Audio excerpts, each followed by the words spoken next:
I had just stepped out of the shower, feeling a bit like a toddler. I was in a rather good mood that morning, especially since the day before, I had stood my ground with Alfred. You see, for a while, it felt like I was becoming his servant, being pushed around at every turn. I didn't mind giving up one of my new suits. Alfred knows his stuff when it comes to fashion, but when he tried to stop me from wearing my favorite cloth-topped boots, I nearly rebelled. And when it came to a hat, I wasn't about to let him walk all over me. To cut a long story short, after a bit of a scene, I insisted on buying the country gentleman hat, despite Alfred wanting me to wear the Longacre. It wasn't easy, but I felt quite independent and manly after that. While I was in the bathroom, wondering what to have for breakfast, massaging my back with a towel and humming, there was a knock on the door. I stopped singing and opened it a crack. "What's going on out there?" "Lady Cynthia wishes to see you, sir," Alfred replied. "Eh? Lady Cynthia, sir. She's in the sitting room." I frowned. "Pull yourself together, Alfred," I said, a bit sharply, as I didn't appreciate jokes before breakfast. "There's no one waiting for me. It's barely 10 o'clock. I gathered, sir, that her ladyship arrived on an early ocean liner this morning." That made it a bit more believable. I remembered my own arrival in America last year, when everything started at some ungodly hour like 6, and I was unceremoniously deposited onto foreign shores before 8. "Who is Lady Cynthia, Alfred?" "She didn't say, sir." "Is she alone?" "She's accompanied by a Lord Pershore, sir. I believe he's her son." "Right. Well, lay out something nice for me, and I'll get dressed." "Our heather mixture lounge suit is ready, sir." "Then lead me to it." As I dressed, I tried to recall who Lady Cynthia could be. It wasn't until I was halfway through putting on my shirt that I remembered. "I've got it, Alfred. She's a friend of Aunt Agatha." "Indeed, sir?" "Yes. I met her at a lunch before I left London. A rather unpleasant character. She writes books, you know. One on social conditions in India after attending the Durbar." "Pardon me, sir, but not that tie." "What's wrong with it?" "It's too ornate, sir." "Ornate?" "It's just a cheerful pink. Nothing more." "Unsuitable for you, sir." "Alfred, this is the tie I wear." "Very good, sir." It was a rather uncomfortable moment. If I gave in now, all my progress with Alfred would be for nothing. So, I tied the tie, finished dressing, and headed into the sitting room. "Hello, hello," I said. "What's this?" "Ah. How do you do, Mr. Cartwright? I don't believe you've met my son, Wilmot." "Maudie, dear, this is Mr. Cartwright." Lady Cynthia was a lively, exuberant woman, short in height, but making up for it with a strong presence that seemed to take up space. She fit into my largest armchair as though it had been custom designed for her. With bright, bulging eyes and a mass of yellow hair, her smile revealed about 57 front teeth.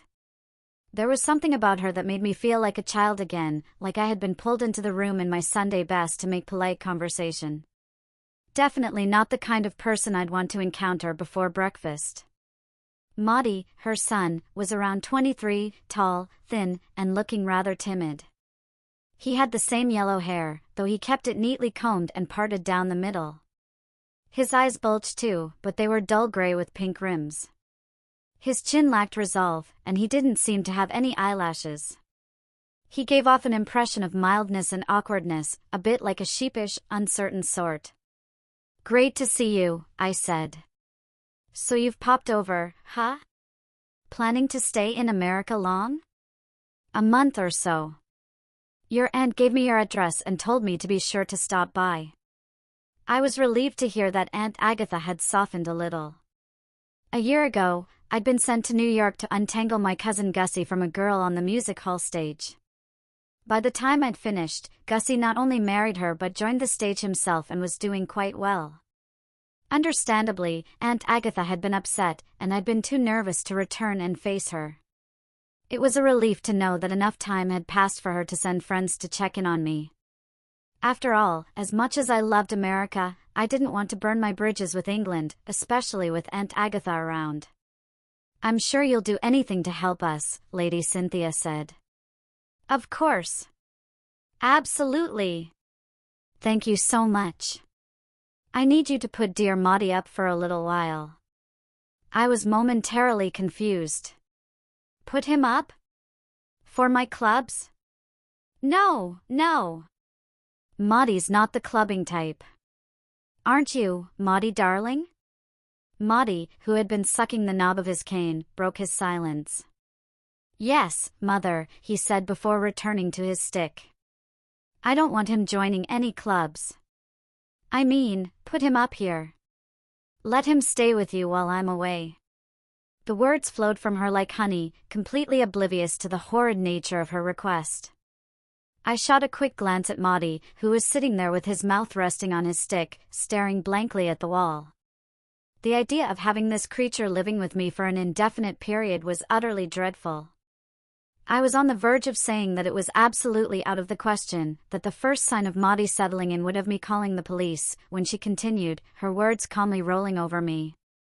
There was something about this woman that drained all my resolve. "I'm leaving for Sing Sing prison by midday train. I'm deeply interested in prison conditions in America. After that, I'll gradually make my way across the country, visiting various points of interest. You see, Mr. Cartwright, I'm in America for business. Perhaps you've read my book, India and the Indians? My publishers want me to write a companion volume about the United States. I won't be here for more than a month, as I need to return for the season, but that should be enough. I spent less than a month in India, and my dear friend Sir Roger Cremorne wrote America from within after only a 2-week stay. I'd love to take Maudie with me, but he gets so sick on trains. I'll have to pick him up when I return." From where I sat, I could see Alfred in the dining room, setting the breakfast table. I wished I could have a word with him alone. I was sure he could think of a way to put an end to this woman's ridiculous request. "It will be such a relief to know that Maudie is safe with you, Mr. Cartwright. I understand the temptations of a big city. Until now, he has been sheltered from them, living quietly with me in the country. I'm sure you'll take good care of him. He'll cause very little trouble." She spoke about poor Maudie as if he weren't even in the room. Not that Maudie seemed to mind. He had stopped gnawing on his walking stick and was just sitting there, mouth open. He's a vegetarian, a teetotaler, and loves reading. Give him a good book, and he'll be perfectly happy. She stood up. "Thank you so much, Mr. Cartwright. I don't know what I would have done without your help. Come, Maudie. We've got just enough time to see a few sights before my train departs. But you'll be my guide to New York, darling. Be sure to take notes on everything you see, it'll be so helpful. Goodbye, Mr. Cartwright. I'll send Maudie back in the afternoon." They left, and I immediately called for Alfred. "Alfred! What are we going to do?" "Sir? You heard it all, didn't you? You were in the dining room most of the time. That person is staying here." "Person, sir?" "The individual." "I beg your pardon, sir?" I shot Alfred a sharp look. This wasn't like him, he was trying to annoy me on purpose. Then I realized, it was the tie. He was still upset about it and was trying to get back at me. "Lord Pershore will be staying here tonight, Alfred," I said coldly. "Very good, sir. Breakfast is ready, sir." I could have cried into my breakfast. The fact that Alfred showed no sympathy made it even worse. For a moment, I almost caved and told him to get rid of the hat and tie if he didn't like them, but I quickly regained my composure. I wasn't about to let Alfred treat me like some kind of prisoner. But between worrying about Alfred and Maudie, I was in a pretty miserable state. The more I thought about it, the worse the situation seemed. There was nothing I could do. If I kicked Maudie out, he'd just report to his mother, who would tell Aunt Agatha, and I could only imagine the consequences. Sooner or later, I'd want to return to England, and I didn't want to arrive to find Aunt Agatha waiting for me at the dock with a vengeance. It seemed I had no choice but to let the fellow stay and make the best of it. Around midday, Maudie's luggage arrived, followed by a large parcel of what appeared to be books. I felt a bit better seeing it. It was a huge package, and it looked like it had enough reading material to keep Maudie busy for a year. I felt slightly more cheerful and, deciding to make the best of it, I put on my country gentleman hat, adjusted my pink tie, and headed out for lunch with a few friends at a nearby pub. Good food, drinks, and lively conversation helped me forget about Maudie for a while. By dinner time, I had almost completely forgotten about his existence. I dined at the club and then caught a show. It wasn't until late that I returned to the flat. There was no sign of Maudie, so I assumed he had gone to bed. However, it struck me as odd that the parcel of books was still sitting there, untouched, with the string and paper still on it. It seemed like Maudie, after seeing his mother off at the station, had decided to call it a day. Alfred came in with the evening whiskey and soda. From the look on his face, I could tell he was still upset. "Has Lord Pershore gone to bed, Alfred?" I asked, with a touch of aloofness. "No, sir. His lordship has not yet returned." Alfred's tone was odd. "Not returned? What do you mean?" "His lordship arrived shortly after 6:30, dressed, and then went out again." Just then, there was a noise outside the front door, some kind of scraping sound, like someone was trying to push their way through. Then a dull thud. "Better go and see what that is, Alfred." "Very good, sir." He left and returned shortly after. "If you wouldn't mind stepping this way, sir, I believe I may need some assistance." "Assistance?" "You'll understand when you see, sir." I followed him to the front door. Sure enough, there was a woman curled up on the floor outside. She was moaning slightly. I didn't recognize her, but even lying there in a heap, she was striking. She had curly red hair that cascaded in long ringlets, and she was rather slim, with big grey-blue eyes that glinted at me playfully, along with a wide, radiant smile. She wore a green cloche perched atop her auburn curls and a matching green flapper dress, loose and straight, with a knee-length skirt. In her prone position, the skirt had ridden up slightly, revealing her elegantly shaped legs, though they seemed a little undernourished. "Who is this girl, Alfred?" "Looks like she's had some sort of fit," I said. I looked her over again. "Alfred! Something strange is going on here." "Sir?" "Maudie's disappeared, and now this woman shows up at our door. If that's not strange, I don't know what is." "Sir, his lordship has not disappeared." "Alfred, stop talking nonsense. He hasn't come back, so he must have disappeared." "I believe you may be mistaken, sir.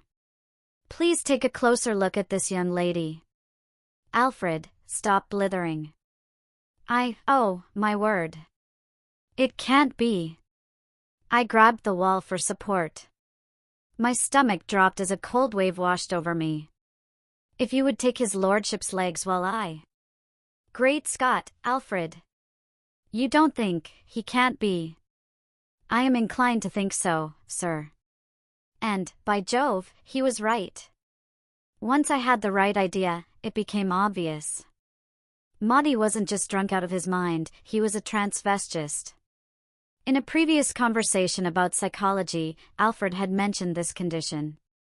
He explained that it wasn't unusual for some men to enjoy wearing women's clothing.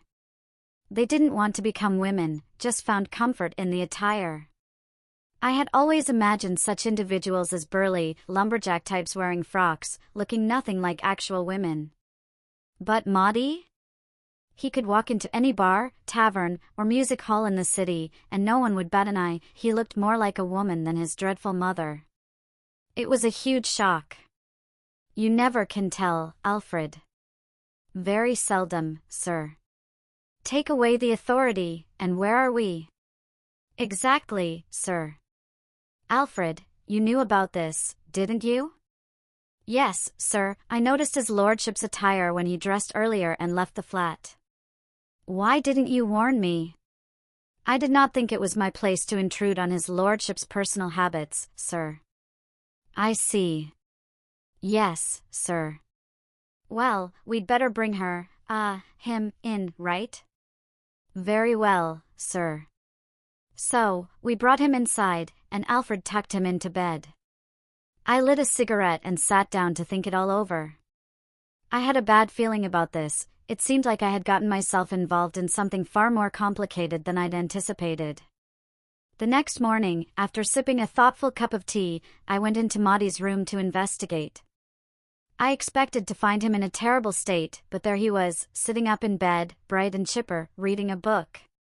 All the signs of last night's antics, makeup, female attire, were gone. "What ho?" I said. "What ho?" Maudie replied. "What ho? What ho? What ho? What ho? What ho?" After that, the conversation became a little difficult to continue. "How are you feeling this morning?" I asked. "Topping," he answered, carefree. "I say, that fellow of yours, Alfred, you know, he's a corker."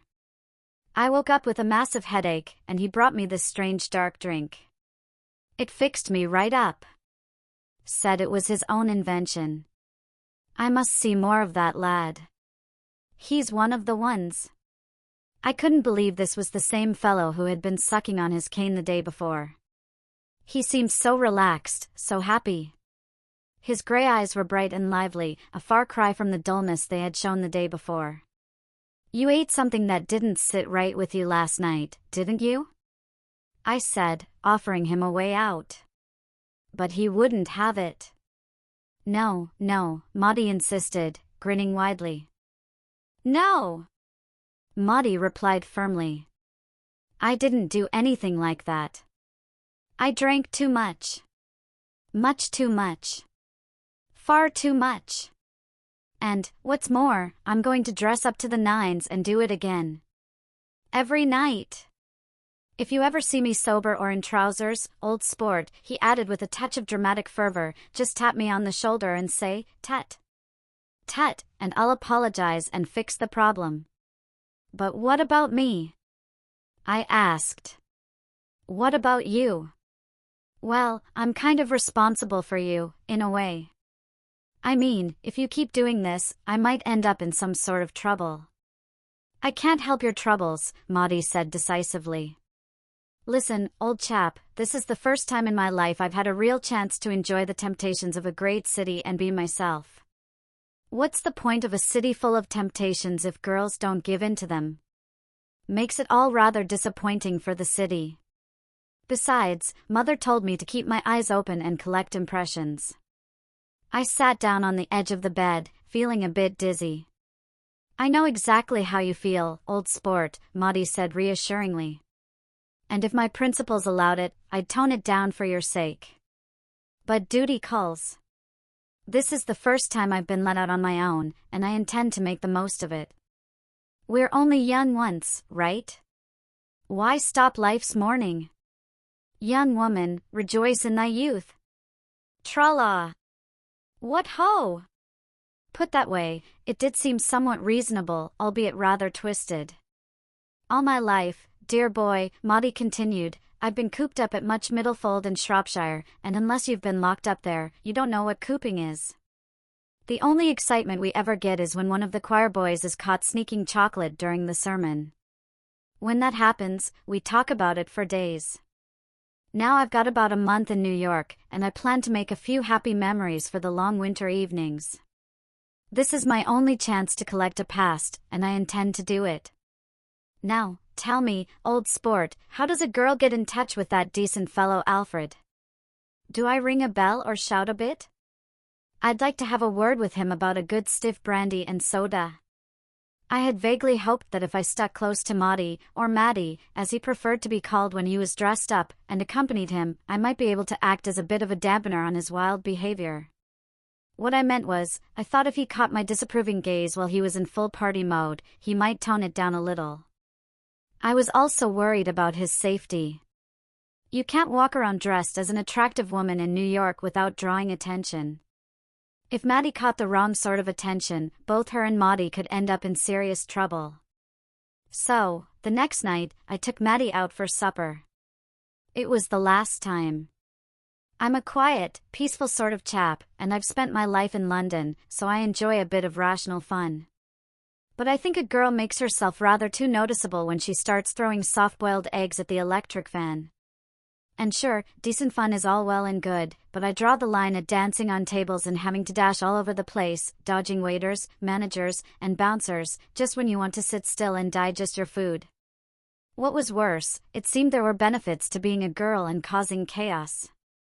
The management never seemed to blame her. They always came straight for me. I didn't even do anything to deserve the ire, yet I was the one they targeted, as if I were Maddie's keeper, responsible for everything she did. The moment I managed to escape that night and get home, I resolved that it was the last time I'd go out with Maddie, nay Maddie. The only other time I saw her after that was one evening when I passed by a shady restaurant and had to step aside to avoid a man being hurled through the air, on his way to the opposite sidewalk. A muscular-looking fellow stood in the doorway, watching with grim satisfaction.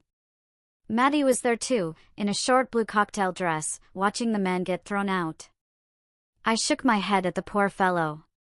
He should have known better than to stay anywhere near this crazy girl. The more I saw Maddie dressed as Maddie, the more I began to think of them as two different people. Maddie, though dangerous to be around in public, was carefree, happy, and full of life, a true force of nature, while Maddie always seemed so restrained in comparison. In a way, I couldn't help but feel sorry for Maddie. He had about 4 weeks to experience everything that should have been spread out over a decade, so I didn't blame him for wanting to make the most of it. I would have done the same if I were in his shoes. Still, there was no denying it was a bit much. If it weren't for the looming presence of Lady Cynthia and Aunt Agatha in the background, I would have viewed Maddie's relentless pursuit of fun with an indulgent grin. But I couldn't shake the feeling that, sooner or later, I was the one who was going to get caught in the fallout. And with that thought weighing on me, and the constant waiting up for Maddie, putting him to bed when he finally stumbled in, and then facing the aftermath the next morning, I was starting to feel like a walking ghost. I was jumpy, losing weight, and beginning to react to the slightest noise. It was all too much. And the lack of sympathy from Alfred only made things worse. He was still deeply offended about the hat and tie and simply wouldn't budge. One morning, I was so desperate for some comfort that I swallowed my pride and went straight to him. "Alfred," I said, "this is getting out of hand." "Sir?" Alfred replied, his voice as businesslike as ever. "You know what I mean. This girl has thrown all her principles out the window. She's completely lost her head." "Yes, sir." "Well, I'm going to get blamed for all this, don't you know? You know what Aunt Agatha's like." "Yes, sir." "Very well, then." I waited for some kind of response, but Alfred remained his usual composed self. "Alfred," I pressed, "don't you have any plan to deal with this situation?" "No, sir." And with that, he quietly left the room. Obstinate man. It was so frustrating. It wasn't as if there was anything wrong with that country gentleman hat, it was a perfectly respectable choice, admired by everyone. But just because Alfred preferred the Longacre, he left me to fend for myself. It wasn't long before Maddie, now Maddie, came up with the idea of bringing her friends back to the flat in the small hours to continue the party. This was when the strain really began to take its toll. You see, the neighborhood where I lived wasn't exactly suited for that sort of thing. I knew plenty of people down Washington Square way who started their nights around 2 a.m., artists, writers, and such, who kept the fun going until the milkman arrived. That was fine for them, they were used to it. But 57th Street was a different story. When Maddie showed up at 3 a.m. with a rowdy group of lads, singing college songs and then shifting to the old oaken bucket, the neighbors were less than pleased. They blasted music and danced like buffalo until the early hours. I can't say what else they got up to, but Maddie must have kept her drunken virtue intact because there were no angry screams or accusations that night. The next evening, I came home early after a lonely dinner at a place where I knew I wouldn't run into Maddie. The sitting room was dark, and I was about to switch on the light when there was a sudden noise and something grabbed hold of my trouser leg. Living with Maddie had reduced me to a state where I couldn't even handle a simple shock like that. I jumped back with a loud yell of surprise and stumbled into the hall just as Alfred emerged from his room. "Did you call, sir?" "Alfred. There's something in there that grabbed my leg." "That would be Rollo, sir." "Eh? I would have warned you about his presence, sir, but I didn't hear you come in. His temperament is a bit unpredictable at the moment, as he hasn't quite settled down yet." "Who on earth is Rollo?" "His lordship's poodle, sir. He was a gift from a male admirer." "If you'll allow me, sir, I'll go in and switch on the light." There really is no one like Alfred. He strolled right into the sitting room without a hint of hesitation, as calm as could be. It was almost as impressive as Daniel in the lion's den. And as soon as he entered, the dog, who had been ready to attack, suddenly calmed down, rolling over on his back with all four paws in the air, as if he'd been given a sedative. If Alfred had been Rollo's rich uncle, the dog couldn't have been more affectionate. But the moment Rollo saw me again, he started growling and came charging after me. "Rollo is not used to you yet, sir," Alfred remarked, looking at the dog with something like admiration. "He is an excellent watchdog. I don't need a watchdog keeping me out of my own rooms." "No, sir." "So, what do I do about it?" "No doubt, in time, the animal will learn to discriminate, sir. He will learn to recognize your unique scent." "Unique scent? You mean, I'm supposed to just hang around in the hall, hoping one day that the dog will decide I smell all right?" I paused, then thought of something. "Alfred." "Sir?" "I'm leaving tomorrow morning on the first train. I'll be staying with Mr. Todd in the country. Would you like me to accompany you, sir?" "No." "Very good, sir. I'm not sure when I'll be back. Please forward my letters." "Yes, sir." In fact, I was back within the week. Rocky Todd, the chap I went to stay with, is an eccentric sort who lives alone in the middle of Long Island, and he enjoys it.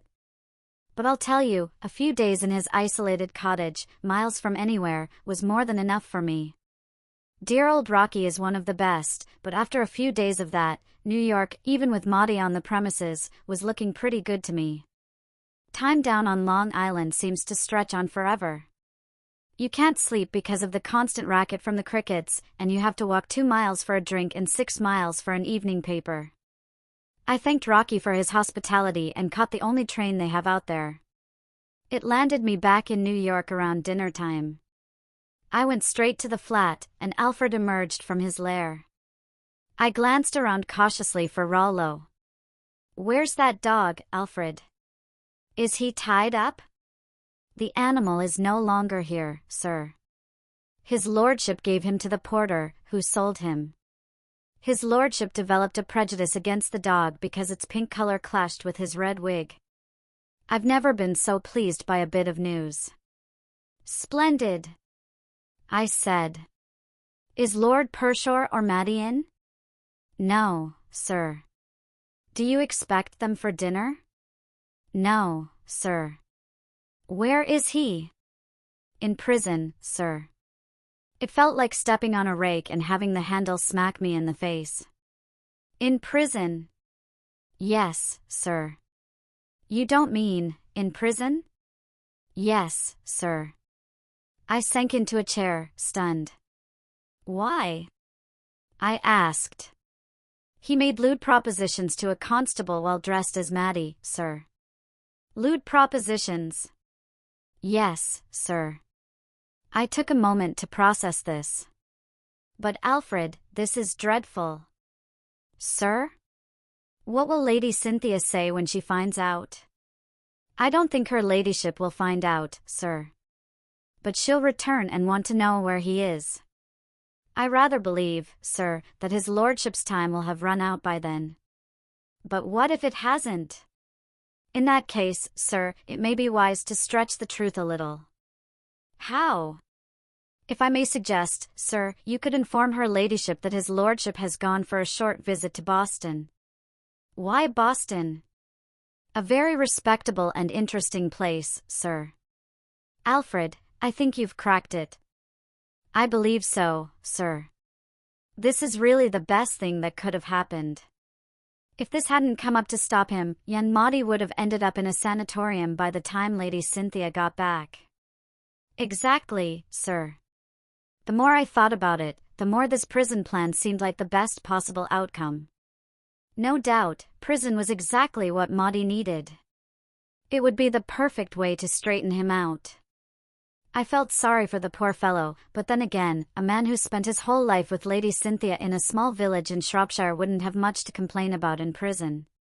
I began to feel much better about the situation. Life was beginning to feel like one of those sweet, uplifting songs the poet Johnny always goes on about. Everything went smoothly and peacefully for a couple of weeks, and I had almost forgotten that Maudie had ever existed. The only fly in the ointment was Alfred, who remained distant and seemingly offended. It wasn't anything he said or did, but there was an odd air about him. One day, while I was tying my pink tie, I noticed him in the mirror, his eyes full of a quiet disapproval. Then, Lady Cynthia returned, much sooner than expected. I hadn't been anticipating her arrival for days. I had lost track of time. She turned up one morning while I was still in bed, sipping my tea and mulling over things. Alfred came in and informed me that she had just been let into the sitting room. I threw on some clothes and went in to greet her. There she was, sitting in the same armchair, as imposing as ever. The only difference was that she didn't reveal her teeth this time. "Good morning," I said. "You've returned, then?" "I have returned."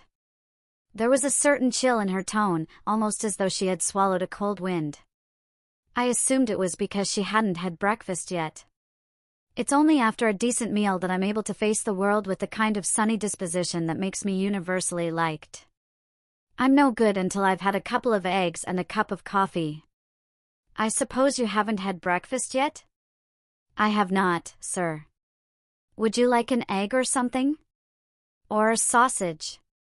Or anything?" "No, thank you." She spoke as though she belonged to some anti-sausage society or a group dedicated to the suppression of eggs. There was a brief silence. "I called on you last night," she said, "but you were out." "My apologies." "Did you have a good trip?"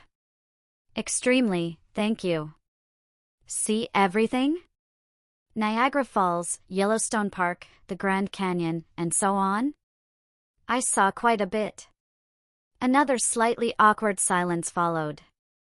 Alfred silently entered the dining room and began setting the breakfast table. "I trust Wilmot didn't cause you any trouble, Mr. Cartwright?" I had been waiting for her to bring up Maudie. "Not at all. We got along splendidly. Great pals." "You were his constant companion, then?" "Absolutely. We were always together, seeing all the sights. We'd visit the Museum of Art in the morning, have lunch at a nice vegetarian place, attend a sacred concert in the afternoon, then head home for an early dinner. Afterward, we'd play dominoes before bed.